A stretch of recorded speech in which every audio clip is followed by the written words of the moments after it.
अब मैं मैनिफेस्टेशन के बारे में बात करता हूँ, बट एस्ट्रोलॉजी में तो हमें ज्ञान नहीं है उतना, हम उतने नॉलेज नहीं रखते, तो I am sure about it. ये कनेक्ट करके सर बहुत अच्छी बात होगी। ये कनेक्ट पहले से ही है। आप ये देखिए ना कि मैं आपको इसमें इसके पीछे की कहानी बताऊंगा जी पहले, प्लीज प्लीज। कि हमारे शास्त्रों के साथ में हुआ क्या। जब मुगलों ने भारत पर आक्रमण किया 400 साल पहले, तो ये भारत के शास्त्र उठा के ले गए। तो भारत के शास्त्र वहाँ से अलग अलग कंट्री के लोग आगे वहाँ से उठा के ले गए।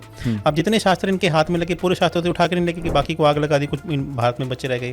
तो जिसके हाथ में मैनिफेस्टेशन का लग गया, जिसके हाथ में जैसे चाइना के हाथ में हमारा एलिमेंट्स का लग गया, तो उन्होंने न्यूमोलॉजी और इस पे लिख दिया, वास्तु के ऊपर लिखा। किसी के हाथ में यूएसए के हाथ में लगा तो उन्होंने टैरो कार्ड के ऊपर लिख दिया, स्विच वर्ड के ऊपर लिख दिया। तो ये सारी के सारे जो शास्त्र हमारे ही हैं, लेकिन उन्होंने उसको मैनिपुलेट करके अपनी चीज़ों का नाम दे दिया।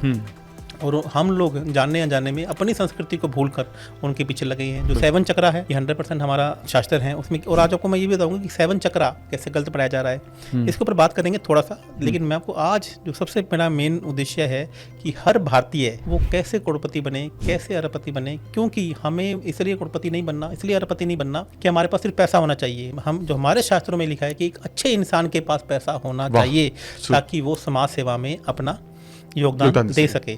और मैं आपको एक बात बताऊं, पैसा आपको और मेरे को सिर्फ इसलिए नहीं कमाना है कि हमें अरबपति खरबपति बनना है, वो तो हमें बनना ही बनना है। साथ में हमें उन लोगों को भी ध्यान में रखना है, हम उन गौ माता की सेवा करनी है, हमें आश्रमों की सेवा करनी है, हमें पक्षियों की सेवा करनी है।